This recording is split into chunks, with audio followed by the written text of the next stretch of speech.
Welcome to the Path to Purpose interview show, where we share our unique and universal stories about finding and fulfilling our purpose. My name is Katja, and I'm your host, and I'm a mentor for light workers. My intention for this show is to inspire you on your path to purpose. Today, I have a pleasure to interview author Cornelia Ward, who works with spiritual entrepreneurs. She loves to teach them how to bring a flood of new clients with Meetup. She combines her background in business and financial services with intuitive channeled coaching, where she brings forth messages from her clients' divine team. So that sounds super fascinating, and I'm so excited to hear more about your journey, Cornelia, and get your best tips how to get clients, because I think that serves the audience too. So let's get started. So welcome, Cornelia. It's so lovely to have you here. Thank you. So fun to see you, and hello everybody. Great to meet you. So I did just a really short introduction. So could you please tell us a little bit more about you, and let's put you on the map as well. So share where you are speaking now. Yeah. So when it comes to path, the path to purpose, my path, as you kind of alluded to, I have a background in financial services. I was a broker in financial services for about 10 years here in the US where I'm based. And I, really loved that work. I really loved helping my clients reach their goals financially and otherwise. But then it got to the point where I would leave the house Monday morning, or actually every morning, feeling like I was leaving the real me at home. And so I could just kind of feel that my own personal values were kind of out of alignment with the values of the environment I was working in. And, there are probably a lot of people watching or listening who have, that probably rings a bell, because there are a lot of people in that situation. So the way it worked out for me is, and this is kind of my crash and burn story and how I got into my business, is, I worked in financial services. And then because that mismatch in personal values was so great, and there was a lot of friction around that, it created a lot of stress for me. And often when we're enduring stress for long periods of time, it, usually manifests in some way coming, in terms of affecting our health. And so for me, that looked like depression. I actually ended up getting, and I'm such a healthy person. So when I got depressed, it was pretty scary. It was like really a red flag that I really needed to make some changes. And the main thing in my life that just wasn't working was really the work I was doing. And really what was happening, Katja, is it was really just my soul saying, okay, you're done here. You've learned everything you can learn. This was all meant to happen. It's all good.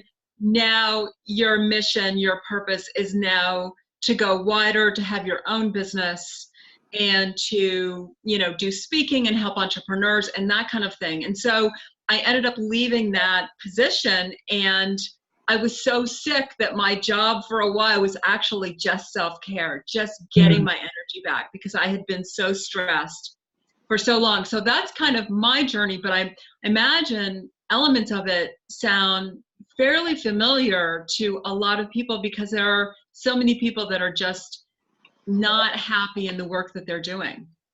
Yeah, and thank you for sharing that, because sometimes we do need that wake-up call. And it's like we kind of, because our mind is like, oh, this is the path. And then our heart is calling like, oh no, hello, come this direction. So was there a specific moment that you were like, okay, I need to do that shift? Like that moment of realization, like, okay, this is not serving me anymore? Yeah, that's a great question. I think there were a bunch of signs, but in particular, and I have kids, and, those of us who have kids, they're very important to us. And at the time, I think my daughter was in college, and it was a Saturday, and I got like a text from her. You know, I was still in this job in financial services, so the Monday through Friday thing, it was like a Saturday morning, and she texted me and said, "Hey, Mom, do you want to go do this, this afternoon?" And, any of us who have kids who are in college and they want to hang out with us, that's a yes, right? Like, because they don't always feel that way, right?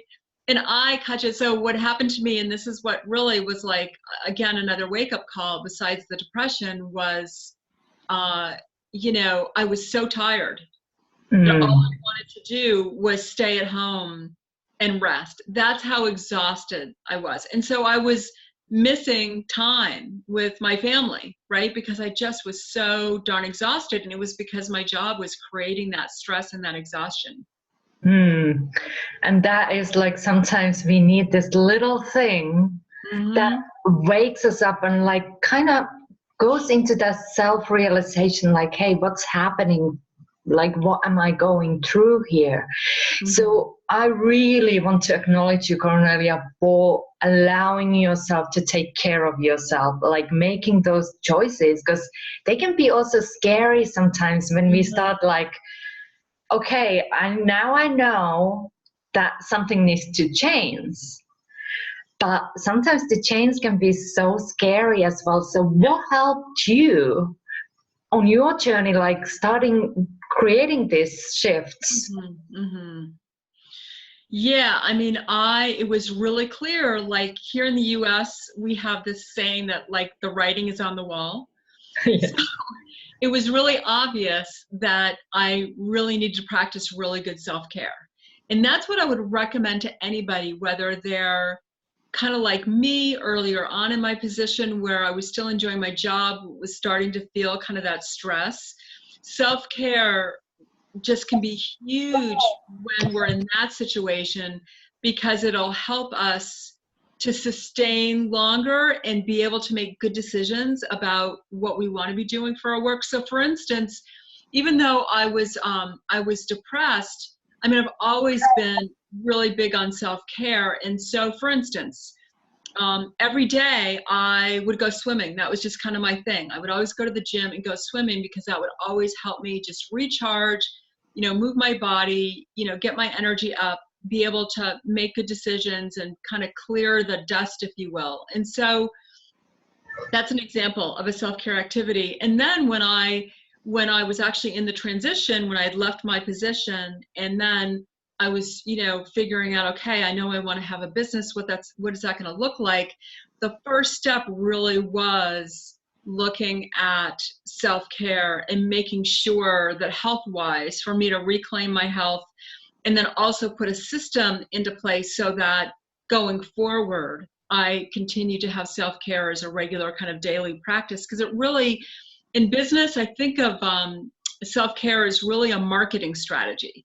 Because, if we're not practicing good self-care, then we don't have the bandwidth to help our clients or run our business as well, or to be of service. We don't make good decisions, and we get depleted and we get burned out, and then we can't help anybody. So that's how I think about that navigation. So self-care actually, as I kind of mentioned, when you're not doing the work you're meant to do, and then you're in the transition and then going forward, it really can help you through those major life transitions.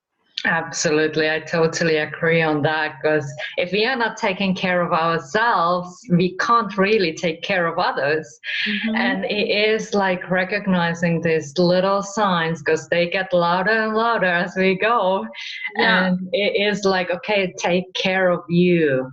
So that is a beautiful message you are now putting through here. Like, let's focus on the self-care. Exactly. Even when we are busy and doing all these wonderful things and creating and supporting others, creating their dreams. So it is still finding that time to take care of you. Yeah. So then let's talk about what you do now, because it's like, now we know your backstory, like how you ended up here. So Then meetups, how did you discover and connect with these spiritual entrepreneurs and meetups and using meetups as a way to get clients? Yeah, so I just love to teach and I love to speak. And I started using Meetup as a way to connect with people locally in my community, because that's one of the things we do as entrepreneurs often, right?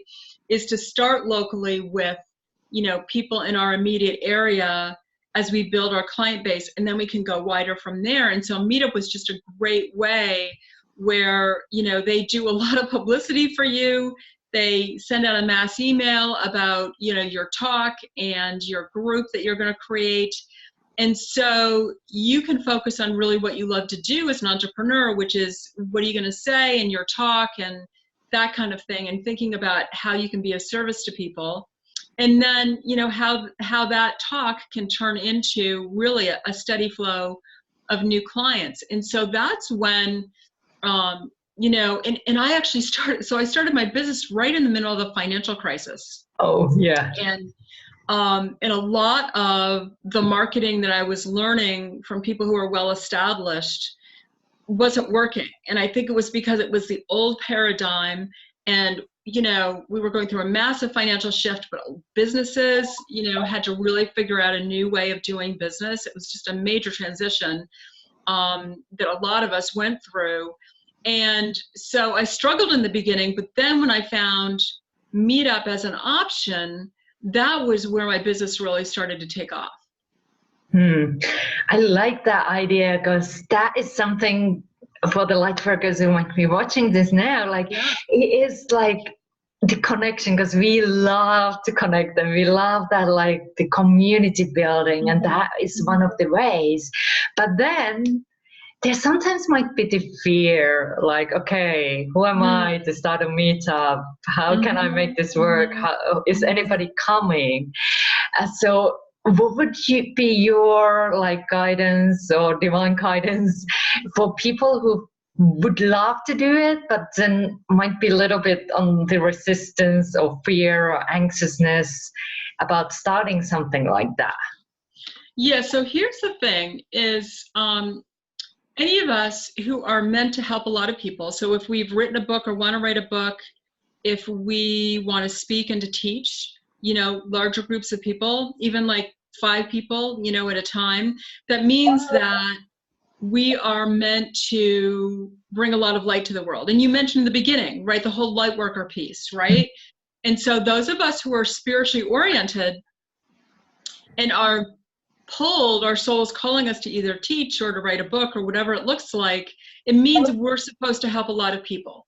And the more people we're supposed to help, I believe the louder the voices get in our head, and the obstacles can be really challenging, because we have this, and this is my belief system, we have this duality in this world. We have the lower energy and we have the higher energy, right? And the light workers are here to bring in more of that higher energy and to really help the world transform, right? And so the lower energy has its job too, and it tries to pull us off our path by distracting us, putting the voices in our head, making us think we can't do it, right?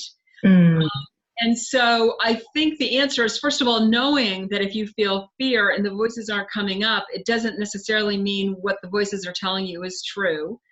Self-care is a huge thing. That will really even out the bumps in terms of the fear and the voices coming up. And to know that if those voices are coming up, it actually means you're on the right path. And so just take really one small step at a time. Oh, I love that. Like, okay, if you hear these voices, don't do it. Like, it might be actually a sign that you're on the right path. Yeah. So I love that. Like, totally reframe the whole thing. Like, okay, that can be a good thing. Because I totally can relate to that, and I have experienced that myself as well, like having all these obstacles appearing, and but yet there is the willingness, and that even grows when you just focus on the purpose, why you are doing this thing. What is your pull to go out there and, despite the fear, start a meetup or start a group and say, hey, I'm here. Because you have that calling in your heart. And I think that way, if you start a meetup, it's a wonderful way to share your message and connect with like-minded people, or how I say like-minded people. Exactly. Yeah, exactly. So what would be then the first step if people are like now, like, I never thought about Meetup before, and they are curious to know, like, how do I start that? Like, what would be your advice? What could be the first step that they could do to start this Meetup group? Yeah, so here's really I know the freebie that I'm giving to people who are watching this, right, is actually a mini course on how to use Meetup to get the clients coming in, from really the first step to really through the whole thing. And so that's the first thing. It's the Magical Meetup Strategy is the name of the mini course. So people should go grab that. It's free to your tribe. It's like a $500 mini course. Wow. So definitely grab that. It includes the strategy of how I, really got a flood of clients with Meetup. It has a talk script, so people don't have to create their own talk. They just plug in their own content. It saves tons of time. So that's really the first step. And then the second thing that I think is really, really key is that, and I was the same way when I started my business. I used to tell people when they asked me what I did, I would tell them, well, I help people going through major life transitions, and I help them with the transition. I help them with money, right? Because I had this financial services background. And I was thinking that was pretty specific. Well, it wasn't specific enough, and I didn't get clients because nobody knew who to send to me, and people didn't know who I was talking to, whether I could help them or not, because it was just too general. But now when I talk to people, my tagline is I help people love Mondays, right? I work with spiritual entrepreneurs who love to teach to bring in a steady flow of clients, really specific. So that's really the next step, I would say, Katja, is for entrepreneurs to be really clear about the specific problem they're helping people with, so they can get the right people in the room, get your ideal clients in the room. And that's, my first 2-hour talk was, how to find your life purpose so you can create a career you love. I think I laid out like 5 steps to create a career you love. So these were all people showing up who were confused about their life purpose, or they wanted to start a business, or they were unhappy in their work. And there were 15 people who showed up to that first talk. 5 of them were already clients. And out of the 10 people left, I always forget, but it was like 8 or 9 out of the 10 became clients within 30 days. And wow. I made like $9,000 from that 2-hour talk. So this is that mini course that I'm sharing about how I did that. And you notice the name of my meetup was very specific. So that's like really, really important. That's a great first step. Wow, and thank you so much for sharing and giving this wonderful mini course for us, because I think that is super helpful. Because I know, like Fergus, one of the things we want to help everyone. So this will help you to define the audience, because that way you can like call these people in. And yes, it won't take away that you can help everyone, but you are calling these people who you help first with the name, so they know where to come. So if people now, of course, I will put the link to the comments below, so you can check it and grab that mini course and take it like as its amazing gift. And if people want to connect with you, how can they reach you? What is the best way? Are you on the social media? Where can they find you?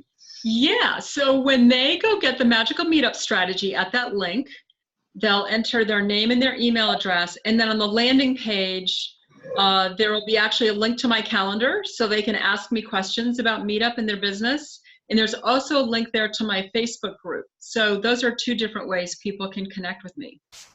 Beautiful. And I will post all the links as well to the comments, so it's easy to connect. And now just starting to wrap up our lovely time together. And I'd love to ask you, do you have a message that you would like to share, maybe help to connect with this divine team that we have above? So maybe helping people first, like maybe explaining a bit what is that, and like then maybe sharing a message if you feel Oh, called. you mean the divine team? What the divine team is? Is that, Yes. yeah. So basically, I mean, everybody has different beliefs, right? But we all, at least my belief is we all have helpers around us, right? That are just meant to be with us on this journey through our life to kind of support us, right? So I call that a divine team. I tend to work with angels pretty closely. And so really the message that is coming through for me is that our life purpose is so important, and there's so many people out there that really, really need our help. And so if you have those negative voices coming up in your head, or you're thinking about starting a business but you don't know how to get, just get support, right? Ask for help. And the way your divine team can tie into that is to ask them for help. Like, okay, what's my next step? If this is what I'm going to do, this feels overwhelming, but what's my next step, right? And that's really, and Katja, it's probably the same for you, right? That's all we've ever done in our businesses or in the work we're meant to do, is just take the next step. Yes, because that's what you can do. It's one step at a time. And that helps. That helps with if you feel overwhelmed, like, okay, what can I do next? Because that is the thing you can do. And yes, I love how you shared, like, there is always help available.